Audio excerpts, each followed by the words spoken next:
j'ai cette responsabilité de bien savoir mon rôle, de bien jouer la comédie, de faire rire, d'amuser, etc., de divertir. Bon, toi, tu as la responsabilité d'aider des gens en difficulté à se sortir de cette difficulté en leur disant allégez-vous, oubliez ceci, respirez, prenez une semaine sabbatique, j'en sais rien, etc. Donc la responsabilité, même chez quelqu'un comme moi qui a toujours vécu dans l'humour et tout ça, parce que j'ai pensé que si on se prenait au sérieux, c'était la catastrophe, mais si sans se prendre au sérieux, on faisait sérieusement ce qu'on a à faire, là ça ira très bien. Eh bien là aussi, il y a la responsabilité dans ton métier aussi, où tu es obligé de faire un petit peu moins preuve d'humour que moi, mais t'inquiète pas, ça va s'arranger. Encore que. Oui, alors faire moins preuve d'humour, quand nous avons sorti le fameux livre Burnout, le vrai du faux, d'ailleurs Burnout, le vrai du faux, parce qu'il y a beaucoup également de choses qui sont brodées par rapport à ça, avec les deux médecins qui sont le docteur Alain Delabo, celui qui a inventé la chrononutrition, si vous connaissez, qui est donc nutritionniste, et puis le docteur Ali Afjdehi, qui est urgentiste, on a l'avantage d'avoir beaucoup d'humour.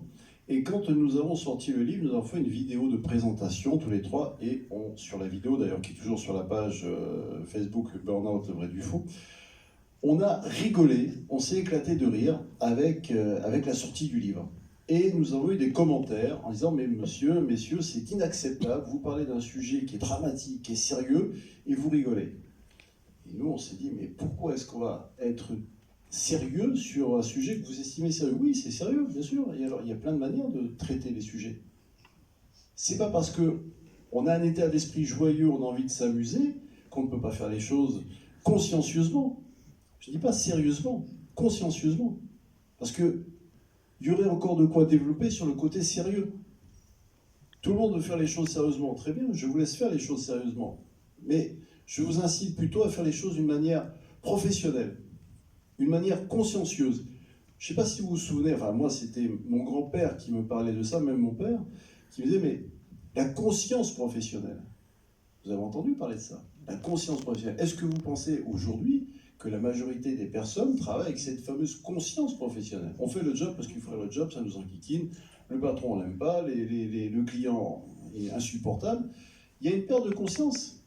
Alors encore une fois, je vois des gens qui dodelinent de la tête. C'est une généralité, évidemment que tout le monde n'est pas comme ça. Je dis simplement qu'il y a une perte de conscience, à la fois professionnelle, et une perte de conscience personnelle. Pour preuve, combien de choses faites-vous d'une manière inconsciente tous les jours, sans réfléchir? Il y a bien une perte de conscience, entre guillemets. C'est pas gênant, on est tous pareils. Combien de fois vous conduisez la voiture sans faire attention? Ah ouais, la voiture, ce pilotage automatique, mais tu comprends, j'ai l'habitude, je fais ci, je fais ça. Ok, mais vous êtes ailleurs. Donc vous conduisez en inconscience. Combien de fois vous mangez en inconscience? Vous mangez, vous regardez la télé vous regardez, en même temps vous lisez, parce que vous regardez le journal télévisé, le journal télévisé il vous met des écrits dessous, il vous parle, il vous montre des images, vous mangez en inconscience. On mange en inconscience quand on s'assoit toujours à la même endroit de la table, et quand on change de côté, on devient conscient. Mais oui, bien sûr. Donc, la manière, tout ce que vous faites, vous êtes en train de vous nourrir. Ça rentre dans votre corps, mais vous êtes en train de vous polluer. Etc., etc. Donc, vous voyez, il y a plein de petites choses, à tout ce qu'on peut vous donner comme clé. Si je vous invite à les retracer, à les reprendre, parce qu'il y a vraiment de quoi réfléchir et mettre en application, et ça peut vous aider à changer votre vie. Je sais que changer, c'est un gros mot. Parce qu'on dit non, mais changer, pourquoi est-ce que je vais changer? Vous voulez un exemple pour le changement? Ça vous fait rire, parce que j'aime bien sortir ça. On achète un téléphone, un ordinateur, 6 mois après, 1 an après, tu comprends, il faut que je change parce qu'il y a le nouveau modèle qui est arrivé et il est beaucoup mieux. Très bien. Je dis, mais toi, est-ce que tu changes? Ah mais non, pourquoi je vais changer? Je suis parfait. D'accord? Cet exemple, il est valable pour tous. Si on est en situation de crise, qu'on appelle crise depuis des années, crise c'est le changement. Mais l'être humain n'aime pas changer. On n'aime pas changer. On veut rester tel que l'on est. Or, on nous incite à changer parce que le monde change. Le soleil d'aujourd'hui n'est pas le même que celui d'hier, ne sera pas le même que celui que demain. Donc il faut changer, vous adapter. L'agilité, mettez le terme que vous voulez dessus. Mais si on reste figé sur nos valeurs, nos croyances, nos formes de pensée, ce que vous voulez, ben, vous allez vous rigidifier. Au plus vous allez avancer dans l'âge, au plus les croyances vont vous tenir, au plus vous allez vous rigidifier, au plus vous enfermer, au plus ça va faire mal aux articulations, etc. etc. Enfin, ça va très très loin tout ça. La souplesse. Est-ce que vous avez la souplesse de penser? Ça rappelle la phrase la plus formidable qu'a prononcée Georges Marchais, qui est quand même le seul communiste grâce à qui j'ai acheté un appartement. Eh bien, il faut la dire. Il a dit un jour, nous n'avons jamais changé, nous ne changerons jamais, nous sommes pour le changement. Et ça, il l'a dit.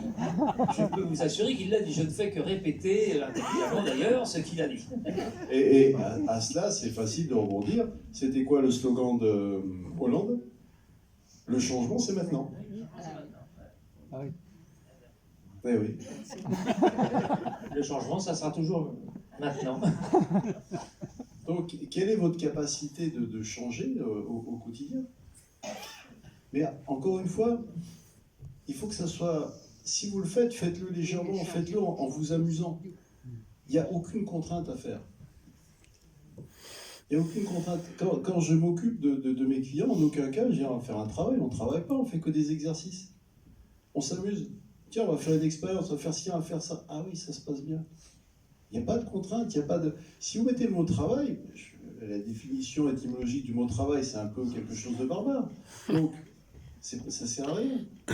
Jouez. C'est vous amuser. Amusez-vous plus dans la vie, c'est l'oser. Vous allez constater qu'au plus vous faites de l'oser, et Pierre pourrait le dire, au plus ça va... C'est une énergie qui est en vous et qui va vous amener à avoir envie de faire plus. Ah tiens, ça marche ça, allez, je vais le faire.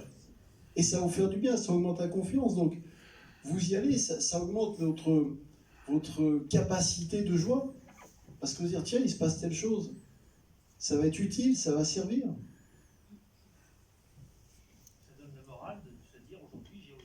Bien sûr. Parce qu'en fin de journée, tout à l'heure, je vous parlais du début de journée, en disant, en début de journée, qu'est-ce que vous allez mettre dans votre journée? Qu'est-ce que vous allez semer? Mais en fin de journée, vous pouvez très bien faire un point. Léger, hein? Le point de la fin de journée, c'est, vous savez, comme une société fait un bilan en fin d'année, bilan, c'est un bilan momenté. Bon, qu'est-ce qui se passe? Actif, passif, c'est bien, c'est pas bien. Fin de journée, vous faites le bilan de ce qui s'est passé pendant les 12 heures. Mais bon, quels sont les bons points? Ah oui, tiens, il s'est passé ça, il s'est passé ça. Mais je veux dire, si vous habituez à faire cette sorte de, je parlais de conscience tout à l'heure, mais une sorte d'examen de conscience, mais léger. Ah oui, ça c'était bien, ça c'est, ah oui, ça me fait du bien. Hop, voilà, ça fait du bien. Vous remettez un peu les pendules à zéro, vous vous endormez sur des pensées bien évidemment plus que bénéfiques, parce que si vous endormez en disant voilà, j'ai les traites à payer, j'ai le banquier, j'ai bon, tout un tas de choses, j'ai personne qui est rentré dans ma boutique, etc., etc., ça risque de vous faire passer une mauvaise nuit. Or la nuit, elle est faite quand même pour vous reposer, le corps il a besoin de se reposer. Donc si déjà le matin, vous démarrez sur des bonnes formes de pensée. Le soir, vous avez fait le tri, vous endormez d'une manière sereine. Ça fait du bien. Endormez-vous également, ça c'est une anecdote, endormez-vous de préférence, allongez-vous, mettez la tête au nord ou la tête à l'est. Parce que ça, ce sont des circuits énergétiques. Si vous dormez à l'inverse, c'est pas ce qu'il y a de mieux pour récupérer. Vous dormez toujours, quand vous êtes allongé, que la tête soit au nord ou à l'est, là où se lève le soleil. Si vous dormez à l'inverse, c'est plus compliqué. Vos nuits risquent d'être un peu plus agitées, difficiles, et je vous invite à faire l'expérience de cela.